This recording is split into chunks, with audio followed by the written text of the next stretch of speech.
Just a couple of quick things before we get into the stories. There's only a few weeks left to pre-order Zach's new book, Ghosts of Gravesmith. It's a Lovecraftian horror novel. If you liked Magyarn monsters, I guarantee you'll love this book too. I will put the link in the comment section and pin it so you know exactly where to look, as well as in the description of this video. So what is it? I think this is week 2 or 3 in September. So yeah, there's only 2 weeks left until October 1st when it drops. So make sure you get over there and do it. And if you do, mention Booze and Booze when you leave a review. Also, I put in the community chat the other day about me getting sick, and I'm definitely feeling better than I was the last few days, but you can still tell. Just a forewarning, in this episode, you can still hear it in my voice. I'm still kind of nasally. Towards the end of the episode, you can definitely hear it in the last story where I start kind of losing my voice again towards the end of the story itself. So I appreciate the patience. I didn't want to, take away another episode from you guys this week and not upload at all. So just kind of bit the bullet and fought through it. And I still personally don't like the way a lot of it sounds, because I'm not a fan of myself when I can't fucking talk. Right? When I do talk, it's nasally. My voice breaks occasionally. It just definitely isn't sounding like it should or normally does. So I appreciate your patience with that, and sorry if that bothers anybody. And I apologize again. There's only one episode this week, but whatever the hell I got Friday night, Saturday, kicked my ass, and it's still lingering. So hopefully, goes away completely by next week. But whatever. I'll stop droning on and shut up now and get into the stories. I love y'all. Go pre-order the book, and hope you enjoy them. Cheers.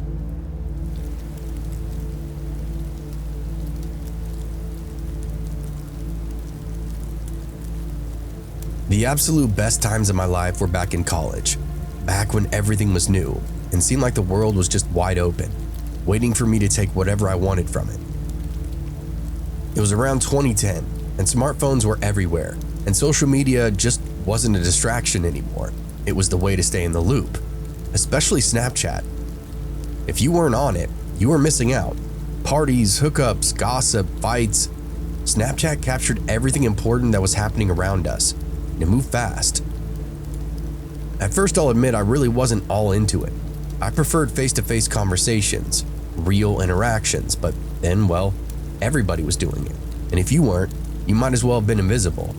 Staying current on campus was only possible through these apps. That's how I met Bobby. I don't know why yet, but I was just drawn to her.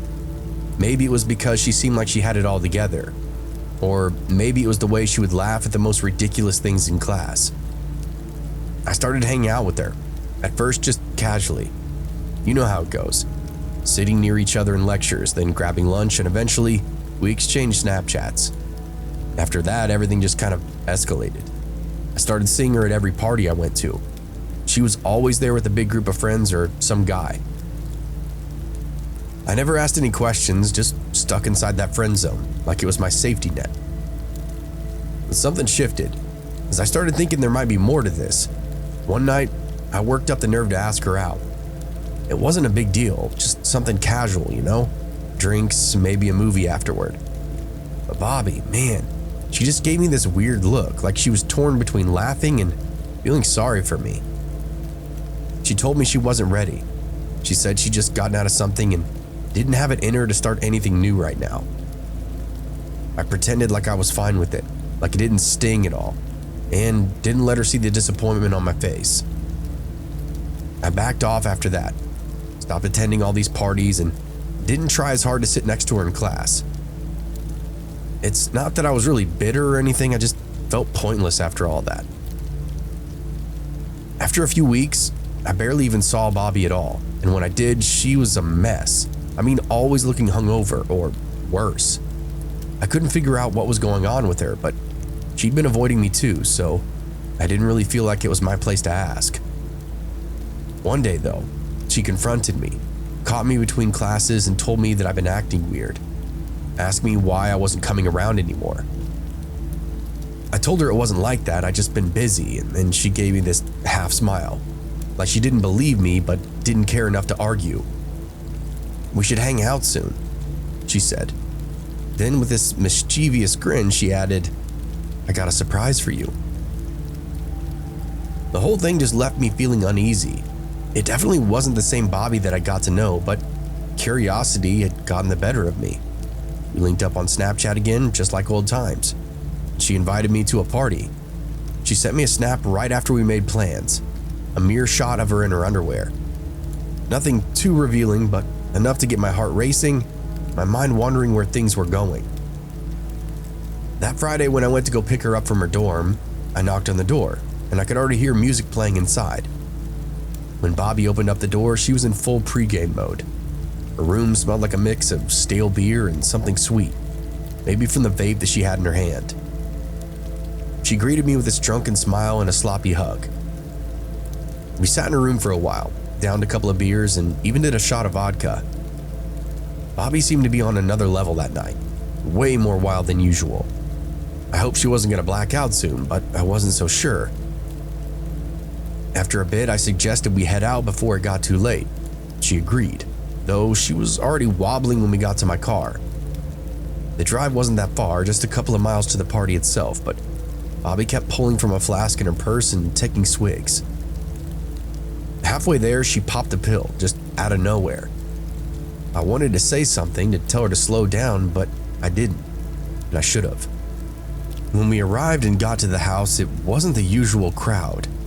Bobby had told me some of her work friends were throwing the party, and I definitely didn't recognize most of the people there. There were a few familiar faces from campus, but the rest seemed to be her coworkers, restaurant people, by the sound of it. They were a different breed, loud, already drunk, and just super rowdy. I tried to make the best of it, grabbed a drink and hung out in the corner, just watched Bobby spiral. She was out of control, stumbling around the house, barely able to even string sentences together. At one point, she started calling me by some other guy's name. Her ex, I kind of figured. The more I tried to help her, the more she pushed me away, yelling and laughing like it was all some kind of big joke. The party guests didn't really seem to mind. In fact, some of them seemed to enjoy watching her unravel. It was almost like a game to them, and I was the odd man out. I knew it was time to go, but getting Bobby to leave was a complete nightmare. She did not want to go. She did not want to leave that party, didn't want to be around me, and kept calling me by her ex's name.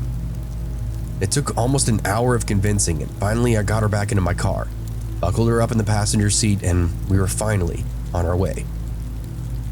That's when things went from bad to worse. The second we pulled out of the driveway, Bobby starts losing it. She was hitting me, not hard, but enough to throw me off. Her voice slurring as she screamed at me, asking me where we were going, demanding I take her back. I tried to stay calm, told her we're heading back to her dorm, but she was not listening. She kept yelling and hitting me, her fists connecting with my shoulder, my arm, and even the side of my head. "Where are you taking me?" she shrieked, her voice hitting a pitch that made my ears ring. "Home, Bobby," I said through gritted teeth, trying to keep the car steady. "Taking you home." "Liar," she screamed. "You're lying just like him." I didn't even have time to ask her who she meant, because that's when she did the unthinkable. Out of nowhere, she lunges at the steering wheel, grabbing it with both hands and yanking it to the side. The car swerved violently, tires screeching as I fought to regain control. But it was no use. The car jerked one way, then the other before flipping over. I remember the sound of glass shattering, that sensation of weightlessness as the world just spun around me, and then nothing. When I came to, everything was blurry. I had blood in my eyes, on my hands, and I could hear voices in the distance, muffled, but they were getting closer. I tried to move, but my whole body ached. Slowly, I turned my head and saw Bobby climbing out of the wreckage. She was still drunk, still incoherent, but somehow she was on her feet, staggering towards the flashing lights of the emergency vehicles, waving her arms and shouting. "He was drunk," she slurred, her voice a mix of desperation and almost triumph. "He crashed the car, and he hit me." I couldn't believe what I was hearing. My mind racing, trying to piece everything together, but all I could focus on was the fact that she was just flat out lying. The paramedics and police officers reached the scene, and before I know it, I was being pulled from the car, hands gripping my arms as they checked me for injuries. But the way they looked at me, it was like I was the criminal. "She says you were driving under the influence," one of the officers said, his voice cold and distant, "and that you assaulted her." I tried to speak and tell them what really happened, but the words wouldn't come out. My mouth was dry, my head was spinning. All I could think about was, how is this happening? For the next 45 minutes, I found myself trapped in a nightmare, question after question, accusation after accusation. Nobody believed me, and I guess why would they? Bobby was playing the victim perfectly. Still drunk, but convincing enough. It wasn't until they searched her purse and found that bottle of pills that things slightly start to change. Finally, after what felt like an eternity, they let me go. The charges were dropped, and Bobby, well, I never saw her again after that. I blocked her on all social media, cut ties with anybody that knew her. My car was totaled. The insurance paid out, and it should have been the end of it. Just a bad memory that I could push away, right? But sometimes I still get that feeling like I'm not alone, like somebody's watching me through my phone. And every now and again, I'll get a Snapchat notification from a name that I don't recognize, and I never open it.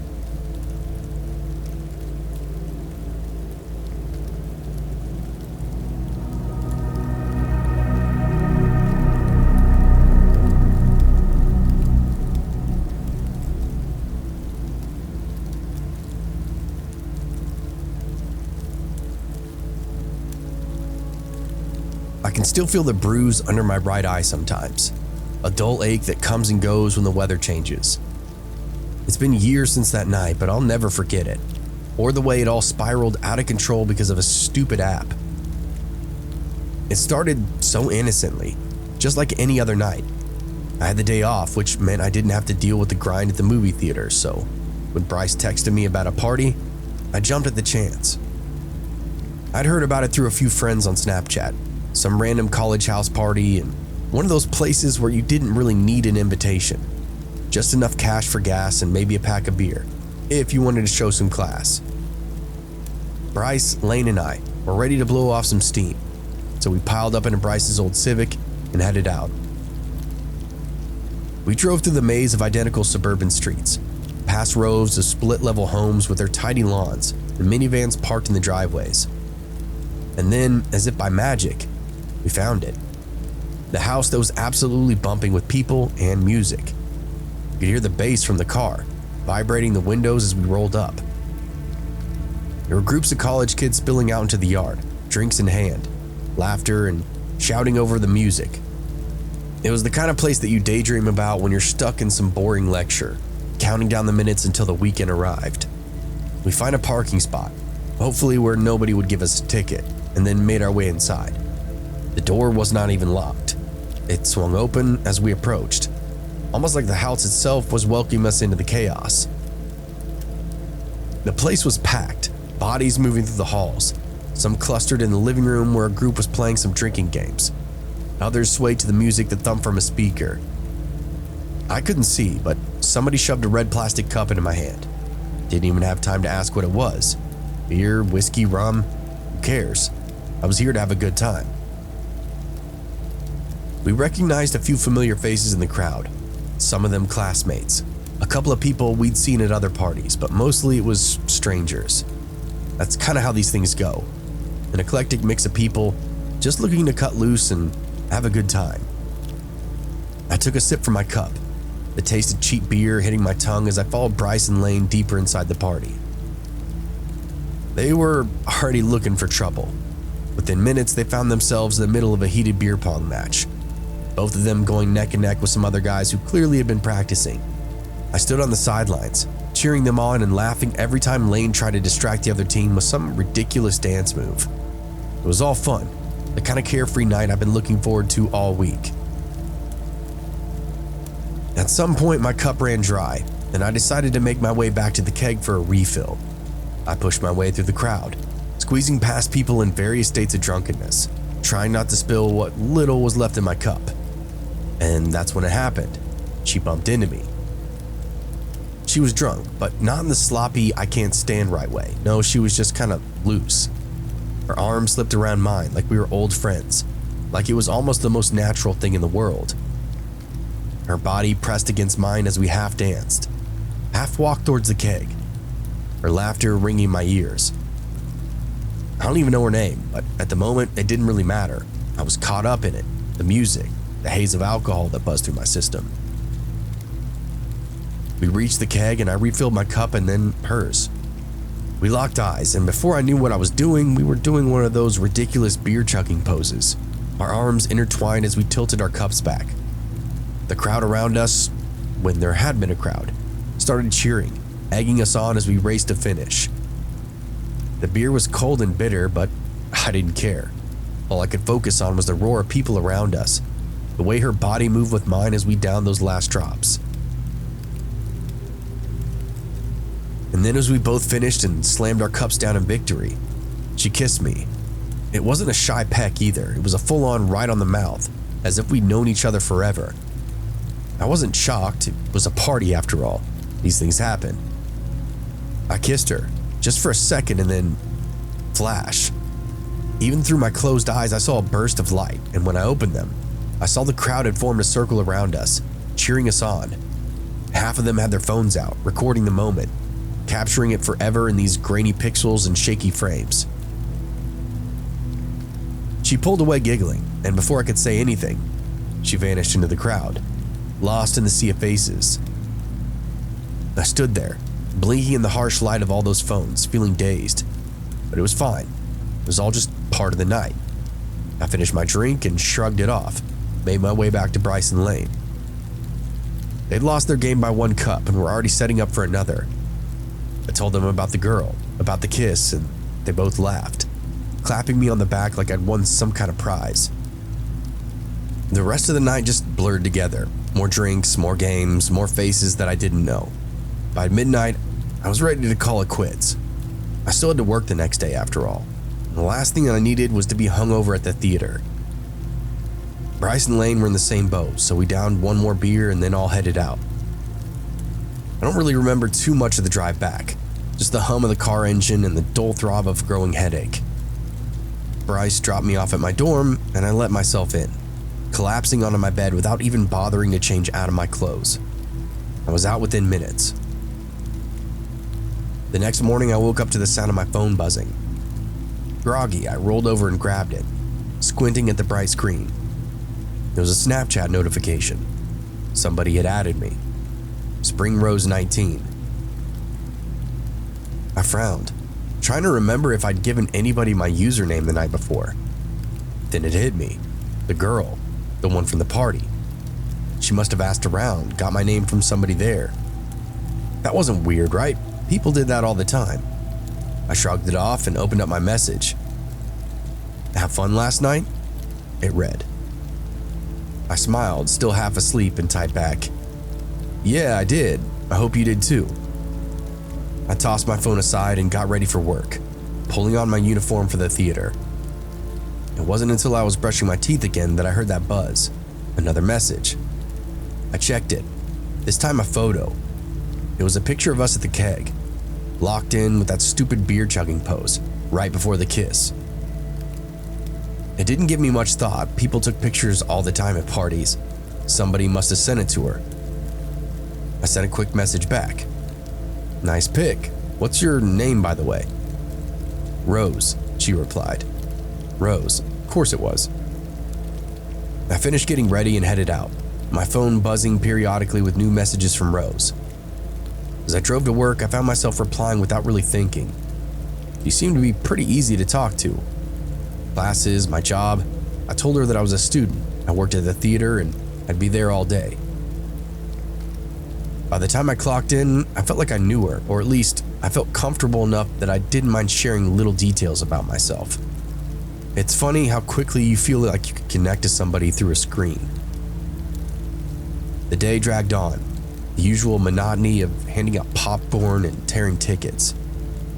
It wasn't until around noon that things got kind of weird. I was working the concession stand, minding my own business, when a guy walked up to the counter. He was older, probably in his 30s, greasy hair, faded jacket that looked like he hadn't been washed in weeks. He didn't order anything, just stood there, staring. "Hey, can I help you?" I asked, forcing a smile. "You're," insert my name, "right?" My smile faltered. Yeah, do I know you?" He didn't answer, just kept staring. His eyes flicked up and down like he was sizing me up. I felt a chill run down my spine. Something was off about him, something I couldn't quite put my finger on. You go to my college, right?" he asked. I nodded. "Yeah, do you?" He didn't answer again. Instead, he leaned closer, resting his hands on the counter. "How's Rose doing?" My blood turned to ice. How the hell did this guy know about her? I opened up my mouth to say something, but the words never came. This was all weird. Before I could react, he gave me this slow, unsettling smile and then walked away, disappeared into the crowd. I stood there for a moment, trying to process what had just happened. Maybe he was just some guy from the party, somebody who'd seen me with Rose. Maybe it's nothing. But the way he said her name, the way he just looked at me. I shook it off, finished my shift, and then headed out to the parking lot. That's when I saw it. There, scrawled across my windshield, in bright red lipstick, were 2 words. "You're next." I stood frozen in place, staring at those words smeared across my windshield. "You're next." The letters were sloppy, almost rushed, but the message was unmistakable. A surge of adrenaline shot right through me as I scanned the parking lot, my eyes darting between the rows of parked cars. It was broad daylight out, but suddenly everything felt darker, more oppressive. I fumbled for my phone, hands shaking, thumb swiped across the screen as I brought up a message thread with Rose. Me. Who the hell is this guy? What guy? Don't play dumb, the guy from earlier, he knows about you. A reply came almost instantly. "Don't worry about it, just get in your car and leave." The casualness of her response just sent this chill through me. How did she know I was standing by my car? My head spun. Something wasn't right. I needed to get out of there, fast. I shoved my phone in my pocket and then turned back to my car. And that's when I saw him. Across the parking lot, standing between 2 cars, was that same greasy-haired guy from the concession stand. He was much closer now, watching me with those same predatory eyes. His hands were jammed into the pockets of that dirty jacket. He took a step forward. His movements were slow and deliberate, like he had all the time in the world. I quickly unlocked the car, heart racing. Just as I reached for the handle, a voice stopped me. "Hey man, you good?" I looked up to see Bryce jogging over. He worked at the restaurant right around the corner, so occasionally we would link up in the parking lot after work.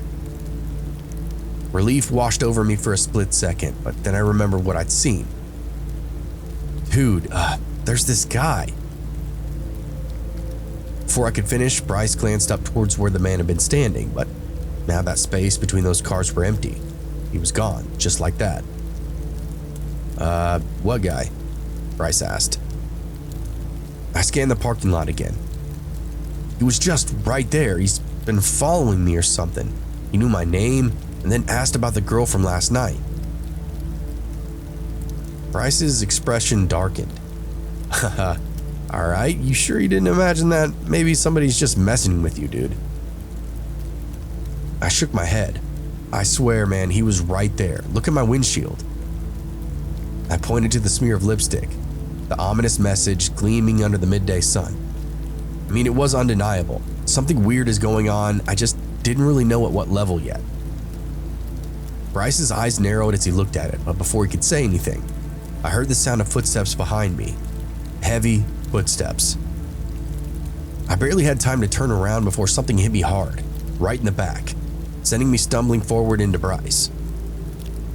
Pain exploded across my shoulders as I hit the ground, scraping my hands on already rough asphalt. Bryce shouted, but it was far too late.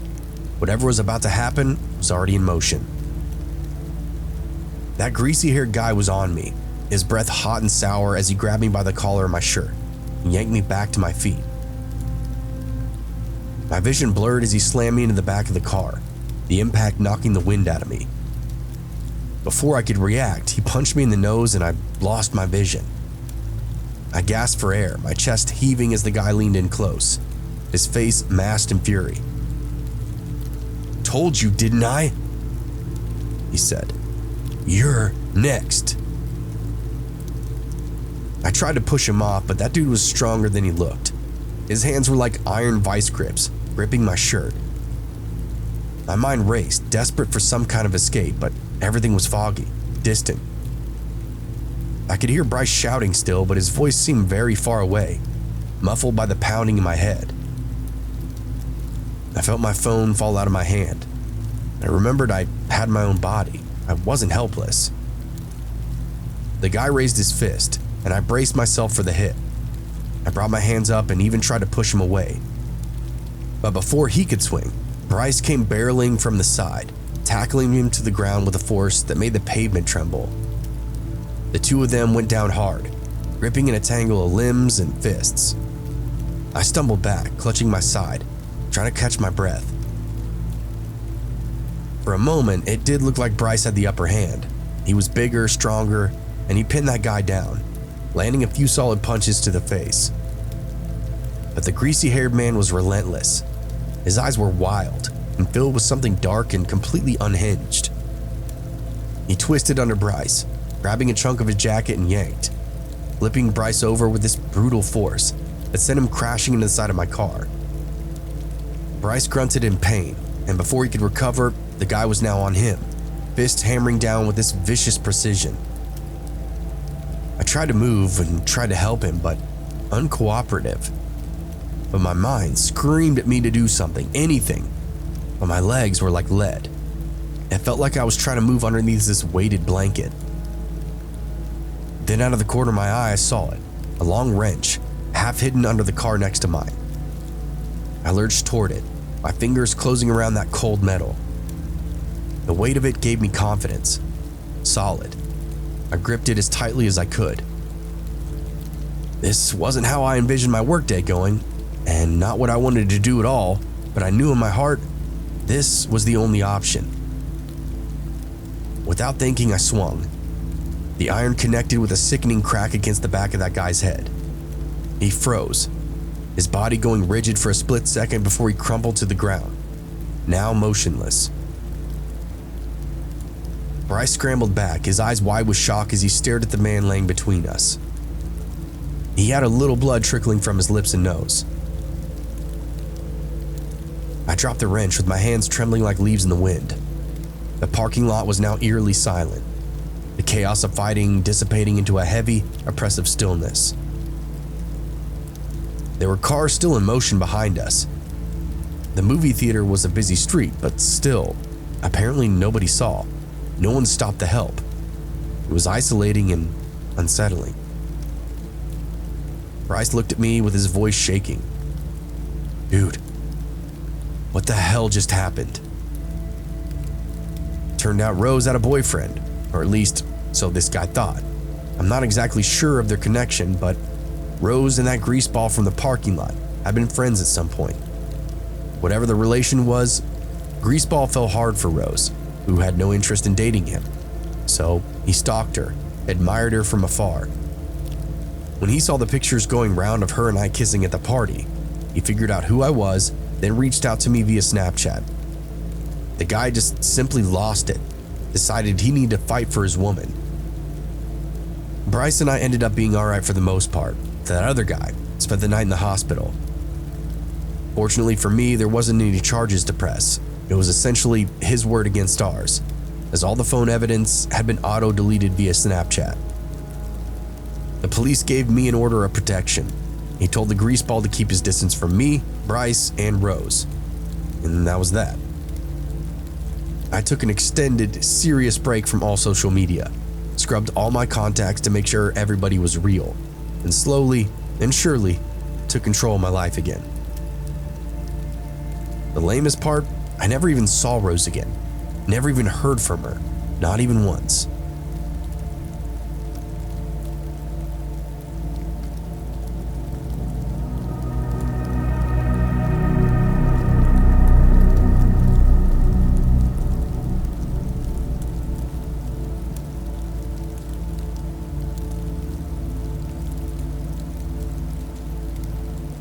I was one of those kids who just could not let go of the streets, even after high school was over. Senior year had given me the taste of that life. Parties, petty crime, a little weed here and there. It wasn't much, but it was enough to get hooked on. I moved into a rental with a few friends right after graduation. We cycled through our part-time jobs like they were nothing, barely scraping by, but we didn't really care. Most of our time and energy was put into planning for weekends. Parties, booze, or whatever else we could get our hands on. The house became a flop house for burnouts, kids with nowhere else to go, to come and hide out from their parents and the world. It didn't take long before weed would fill that air in the place, thick and sweet, like a fog that had settled into every room and every corner. We'd get baked and laugh ourselves stupid, and then just pass out in a haze. At first, getting weed really wasn't a big deal.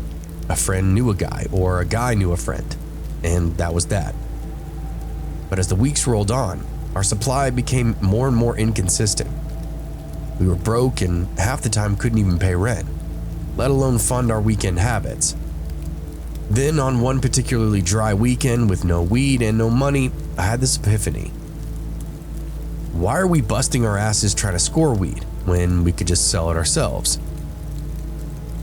My friends Billy and Jay looked at me like I'd just spoken some kind of ancient truth, something that had been there all along, but now had just been revealed.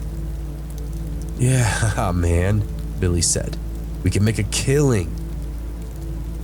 Jay was the practical one and wasn't as convinced. But where are we going to get the money to buy a big enough stash? And how do we even start? I had no answers in the moment, but the seed had been planted. Over the next week, we pooled our meager earnings, scraping together enough to make some kind of move. I found a guy through a mutual friend, a low-level dealer who promised he could hook us up with half a pound at a decent price. It still wasn't legal back then, not even close, so we were careful, paranoid even. Then the day we got the bag, it felt like Christmas morning. I could feel the adrenaline pumping as we drove back to the house. Heavy duffel sitting on my lap. It felt like more than just weed. It felt like freedom, power, money, all rolled up into one. When we got back, the celebration started immediately. We rolled joints, popped beers, and passed around the bag like it was the Holy Grail. That night, we sold our first few eighths, a couple of quarters, and made a few $100. Man, this is it, Billy said. We're gonna be rich. We were invincible, or at least that's what we thought. We immediately started making plans to move bigger quantities, to expand, to bring in other drugs. But it was all just talk. The excitement was just really, really real. That night though, everything changed. We were sitting in the living room, stoned out of our minds, when Jay, who always liked to document everything, pulled out his phone. Yo, we gotta show people what we got, he said, holding the bag of weed up like a trophy. He snapped a picture, posted it to Snapchat with the caption, "Look what we got, hit us up." I didn't think much of it in the moment. Hell, I didn't even know the dude had his location turned on. Hours passed and the night dragged on. Eventually, it was just me and Billy left. The others had crashed or had just gone home. But we were too wired to sleep, too high to care about anything else except the video game in front of us and the next hit of weed. It was almost like we reverted to our lower level selves, video games and drugs. That was really all we wanted, and it was really all we had. Then came a knock. Billy and I exchanged a glance. "The hell is that?" I said. It was past midnight. Nobody that we knew would be showing up unannounced at this hour. Still, I remembered we were technically salesmen now, so I guess it could be anybody. Maybe it's Kenny just coming back, Billy suggested, though his voice seemed uneasy. Kenny was a lingering type of friend who never knew when to go home. Billy stood up, the controller falling to the couch, as he made his way towards the door. I'll check it out. I followed him, my stomach tight with nerves, though I didn't really understand why. Billy peeked through a small window on the door, his hands hesitating on the handle. For whatever reason, I was just on high alert. Probably, one, because of the hour, and the fact that we had our life savings in the form of a huge bag of weed inside the house. Some guy out there, he whispered to me. What? Who? I don't know, man. He's asking if we got any weed. I frowned. Nobody outside our circle should have known that we were holding. My heart started to pound. Just tell him we're out, I said quickly. Billy nodded and opened up the door a crack, just enough to talk through. Hey, sorry man, we're all out. Try again tomorrow. He moved to close the door, but the guy outside shoved his foot in the way, pushing it open. The force knocked Billy off balance, and before I could even react, the guy's inside, knife in hand. Don't fucking move, the man growled. He was tall, dressed in a dark hoodie and jeans. His face was obscured by the shadows of the porch light. He shoved Billy back, slamming him into the wall, brandishing the knife again. Where's that weed? Hey, man, relax, Billy stammered, hands up in surrender. I stood frozen, mind racing. Before I could even think to run or fight, I saw movement out of the corner of my eye. I turned just in time to see two more guys burst through the back door, their footsteps heavy as they stormed inside the house. Panic hit me and I started to sweat. Shit, Billy, I shouted, but it was too late. One of the guys was already on me, grabbing my arm and twisting him behind my back. I cried out, the pain shooting through my shoulder as he shoved me to the ground. Kicked me in the ribs for good measure too. I knew immediately we were outgunned. Hell, Billy and I were still teenagers, and these guys were grown men that had clearly done this kind of thing before. Shut up, a second guy snarled, standing over me with a gun. You want to live, you're going to cooperate. Got it? I nodded, my breaths coming in these ragged gasps. This wasn't some random robbery. These guys knew what they were here for. They planned this, waited for the right moment, and now had us cornered. And I knew exactly what they wanted. The guy with the gun grabbed my hair and then yanked my head up. Where's the weed? I tried to speak, but my throat was dry. My voice was barely even above a whisper. It's in the bedroom, I croaked, vision blurred from the pain. Top drawer of the dresser. He grinned. Good boy. He then motioned to the other guy, who immediately headed down the hallway towards the bedroom. Billy, meanwhile, was still pressed up against the wall, the first guy's knife inches from his throat. Please, man, he begged. We'll give you whatever you want, just don't hurt us. The man laughed. I'm not here to hurt you, I'm just here to take what's ours. I'll never forget the way he said that and how much he just pissed me off. I could hear the sounds of drawers being opened and tossed around in the bedroom, the other guy searching for the stash. The gunman turned his attention back to me, squatting down and looking me in the eyes. You guys think you're so slick, huh? Posting your shit online for the whole world to see. He chuckled, shaking his head. Fucking amateurs. I felt a wave of nausea hit me as his words sunk in. That Snapchat post. Jay's fucking Snapchat post. That's exactly how they found us. That's exactly how they knew where to come, where to look, and they even waited for the place to empty out, so it'd be nice and easy for them. We didn't mean to, I started to say, but he cut me off with this swift backhand to my face. Pain exploded in my head and I tasted blood. "Shut the fuck up," he snapped. "You don't get to talk right now." Just then, the guy in the bedroom came back holding the bag of weed in his hands. "Got it," he said, tossing it to the gunman. "Couple of fucking Boy Scouts in here, nice and honest, huh?" "Good," gunman said, standing up. "Now, we're gonna make sure you boys don't try anything stupid. Where's your phones?" I hesitated, but Billy didn't.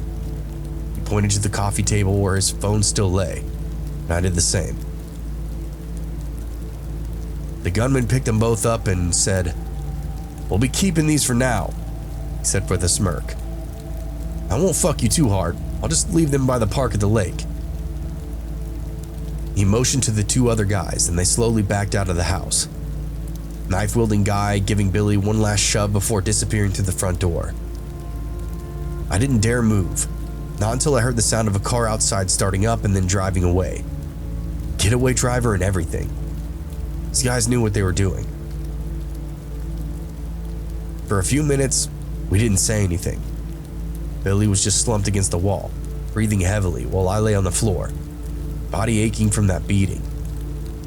I felt the sting of tears in my eyes but forced them back, refusing to break down in front of him.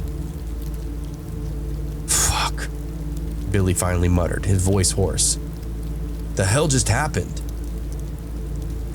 I shook my head, slowly sitting up, every muscle in my body screaming in protest. "They obviously saw the Snapchat," I said. The whole time the answer had been right there. Jay's stupid post with the weed and the location on for the world to see. He literally invited them. It was almost like putting a neon sign outside the house, practically begging to get robbed.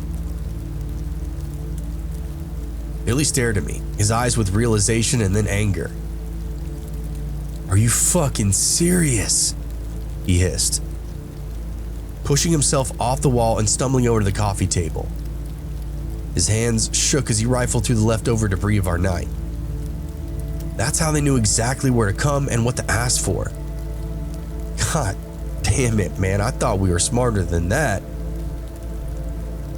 I didn't really have an answer for him. He was right. We've been stupid, reckless. We thought we were on top of the world, invincible, but in reality, we're just kids playing at something far more dangerous than we understood. It all hit me at once, the weight of it. We had barely made a few $100s from this little business venture. We'd already gotten ourselves almost killed. I could still feel that guy's hand in my hair, the cold steel of that gun pressing into my back. My heart was pounding in my chest, still thumping like a heart attack. I staggered to my feet, feeling like my legs could just give out at any second. I was surprised to see that Jay hadn't woken up through all the commotion. His room was in the very back of the house.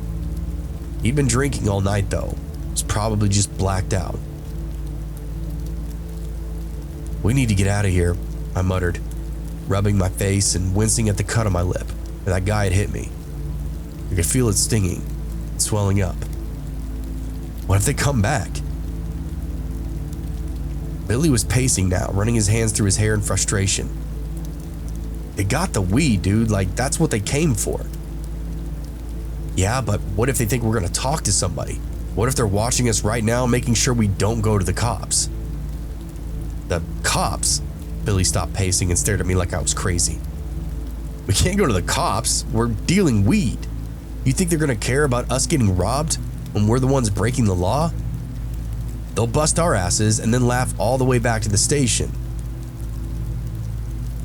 Didn't want to admit it, but he was right again. We can't obviously go to the cops, not without getting ourselves in even deeper shit. But that only made things feel worse, like we were trapped, backed into a corner with no way out. And these guys were good. I sank down onto the couch with my head in my hands, mind still racing, replaying that night's events over and over, every moment etched into my brain. The way the door had creaked open, just a crack before that guy forced his way in. The knife glinting in that dim light. Billy's face pale and terrified as he was slammed up against that wall. Jay snoozing like a useless fucking turd back in his bedroom. I could hear Jay's voice in my head, laughing, telling us it's fine, that nothing would come of the Snapchat post. I clenched my fist, wishing he was here, so I could wring his neck for being so careless. But deep down, I knew it wasn't only his fault. We were all responsible. So, what do we do now? I asked. Billy finally stopped pacing and just looked at me, his face a mixture of anger as well as fear. We just lay low, he said slowly, and never fucking post anything like that ever again. His words hung in the air like a death sentence. Lay low, like we were criminals hiding from something or someone, something bigger than us. And I guess we were. I didn't know who those guys were or who they worked for, but I guess it really didn't matter. All I knew is that we were lucky to be alive. As the hours dragged on, nobody really said much. We cleaned up the mess and wiped away the blood, tossed out all the shattered glass from where that guys had knocked over a lamp. It felt surreal, like we were cleaning up somebody else's crime scene, but it wasn't somebody else's, it was us. At some point, Jay finally woke up. He stumbled in high as hell, completely oblivious to what had all happened. His carefree grin vanished the moment that he saw our faces. "The hell happened here?" he asked, looking around at our disheveled living room. "You guys keep partying hard or what?" Billy rounded on him immediately, grabbing him by the collar and shoving him up against the wall. "You fucking idiot, man," he shouted. "That Snapchat post? That's how they found us, Jay. You literally almost got both of us killed." Jay's eyes widened into shock and his hands instinctively going up to protect himself. Whoa, man, I didn't know, I didn't think." "Exactly, you didn't think," Billy spat out, pushing him again. Jay stumbled back, rubbing his throat as he gasped out for air. But he didn't argue. He knew he was in the wrong. It was clear as day, judging by the room. And not only had that asshole gotten us in trouble, he'd slept through the whole ordeal. I remember actually hating him in the moment. I stayed silent, watching that whole scene unfold like it was outside of my own body. It felt like a dream, or I guess a nightmare, one that I could not wake up from. "Are we in danger?" Jay asked after a long pause.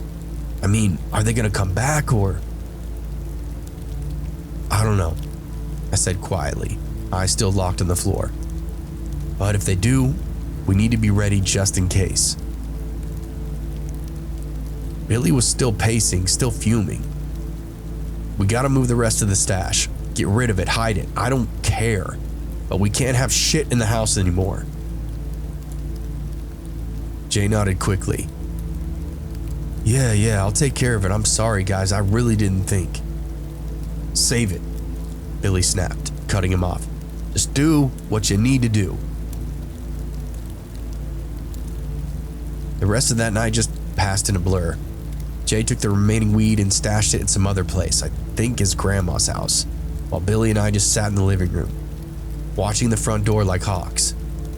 Every single creak and every gust of wind outside had us on edge. Our nerves frayed beyond repair. I could not relax and I couldn't sleep. My mind just kept going back to that moment when that guy pressed the gun into my back, and when the other guy slammed Billy up against the wall. The fear, the helplessness, it was suffocating. We kept watch with a baseball bat and a machete, stuff that we found in our dad's garages or work sheds. It wouldn't mean shit if they had that gun, but I guess it was something. If we got the jump on them coming in, I honestly thought we could take them. Still, it was a scary situation. By the time it was sunset, the exhaustion had set in completely, but I could not sleep still. I sat by the window, staring out at the empty street, waiting for something, anything to happen. Being on edge for that long is just mind-numbing. Billy finally broke the silence. "We need to get out of here, man. We can no longer stay in this house. They know where we live." That's when I remembered our cell phones and their promise of leaving them at the park. We decided to take a trip out of the house and get some fresh air, clear our minds. But we didn't find our phones anywhere at the park. Billy even upended the trash can, just to see if they left them inside one of those. Just another robbery by the guys that got us. They know a lot about us, man, Billy said. We need to move. Yeah, you're right, I nodded. We'll talk to the landlord and figure something out.